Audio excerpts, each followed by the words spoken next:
Alright, welcome to Cooking in Afghanistan. Today the dish we're making is the eggs and tomato mix with bread on the side. And we're going to cook it here. We're going to go through step by step, getting the food, cooking it, how to prepare it and everything. And then we'll show you how it turns out in the end. So hope you enjoy this little Cooking in Afghanistan adventure. Purchasing the food.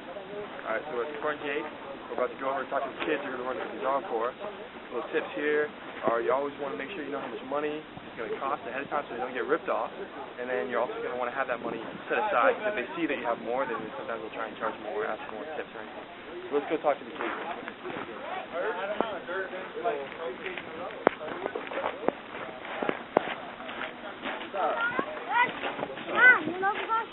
Yeah, I need some for the bazaar. I need more food. Eggs? I need 2 cases of eggs. Who's that kid that I fucking gave the $40 to?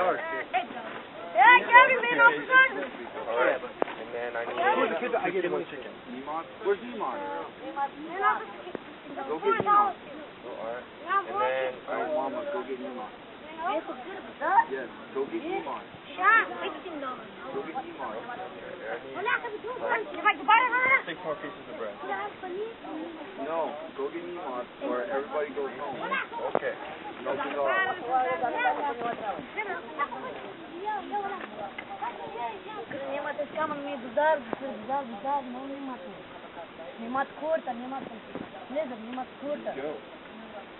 Alright.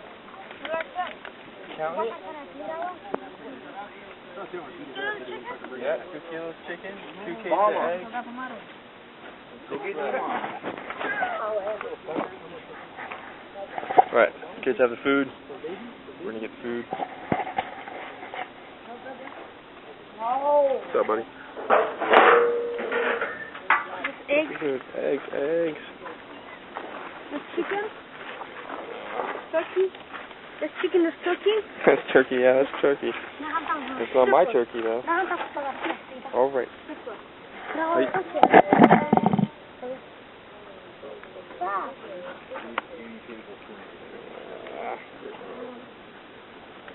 Thank you. Alright. We have the food. So we got our food. And we're about ready to cook. We're out back here with Ashley. And we got our food here. We got the trays. This is the electronic skillet that we're going to be cooking the main dish in. But it's a little too small to actually boil the chicken. What we're going to need to do is boil it first. So we have the chicken pan here we're going to use. And unfortunately, since it's not electric, we're going to have to cut some wood and burn it right here on our grill. So we have the rest of it here, water for boiling it. We got oil, which we're going to end up using as well. I already had some of that. We didn't have to buy it. Had to buy a little bit more eggs because the first one's broke. That's alright. We got our tomatoes and we got our chicken. We also have a knife sharpening kit here because you're going to need to have sharp utensils when you're cooking. It's always good. As well as right here we have utensils that we'll use for cooking. And we're going to go ahead and start cutting the wood. Get ready. And our entertainment will be our 2 little furry ball assistants here. So I'm going to go ahead and get started with that. This is their little hideout while we're doing the cooking. Sitting over here.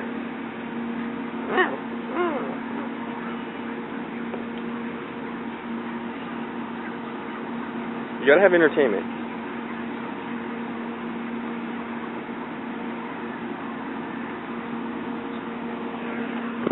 Shaw's period of instruction, how to cut wood.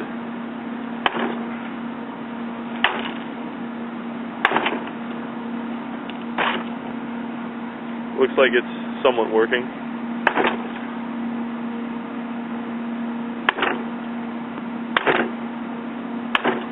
Not bad.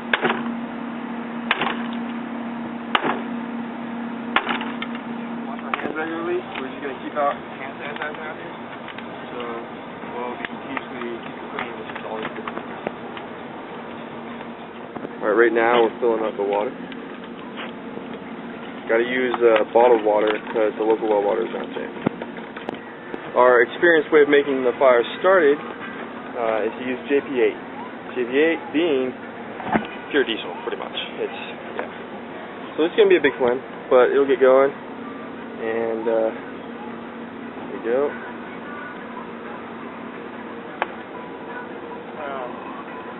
Okay, man.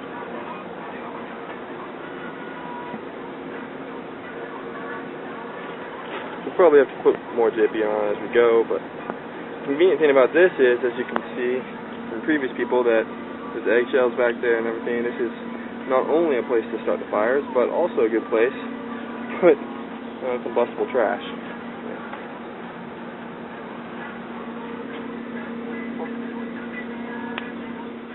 Having solved the match problem by getting a lighter, we now proceed. Consequently, it's quite hot out right now, so this is not going to be the most comfortable place to be standing around, but so be it.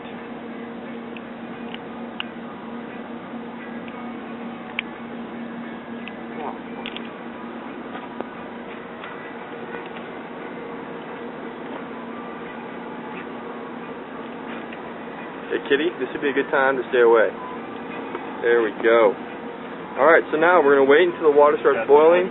Throw the chicken in to boil that with a little bit of salt you want to put in there for flavor, and if you have some other stuff you like for your chicken, that's fine too. I don't like putting too strong a flavor on because I like it to absorb the flavor later on, the eggs and the other such things. So, well, I'm just going to put some salt in the water for now, and then we're going to proceed with the rest of the cooking. This is how salt packets come in Afghanistan. It's a very fine kind of sea salt almost. It doesn't take very much. It's got a lot of water in there, several liters. Let me just sprinkle a little bit. You don't need tons, you just want it to have a little bit of flavor in there. You're going to want to stir that around a little bit.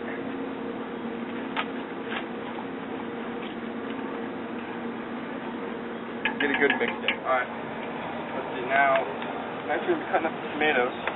We got our selection here. You got to go through them sometimes because they have a little bit of bad spot. They're not the best. They don't have too much refrigeration out here. So make sure it's clean. If you want, they don't really use pesticides or such. So we're just going to go ahead and wash off a little bit. Who knows who was touching it. Kind of stuff. Now, what you want to do is slice and dice the tomatoes. Now, you want to have a nice fine, like, small one, because you want it to be pretty soft when you get done with it. So, I like to cut it nice thin slices, and then dice them afterwards. We'll take these. Because in the end, what we're going to want to have is some mush, pretty much. We just want to have a tomato flavored paste. In fact, some of the original recipes that we saw doing this involved using just a tomato paste instead of cut tomatoes, which works equally well. You don't get the chunks or anything, it kind of equally mixes in. But I like the fresh taste. I always like getting fresh, cutting it myself, cheese, anything. So we're going to go ahead and use these fresh tomatoes. We're going to cut up a fair amount of it, maybe about one tray full for this amount that I'm making, and for about 6-7 people are going to be able to eat this. So one whole tray full is going to be enough for that. So we're going to go ahead and proceed to cut that up and just get them prepared, and then we'll have those ready when it's time.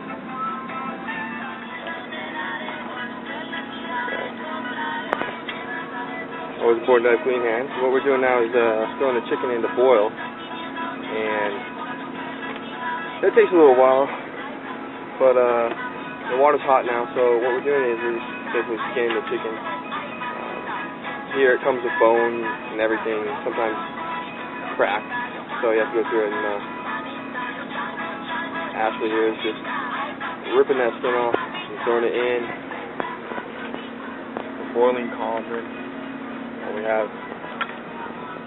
friendly assistant, Doc Uncle, throwing it on.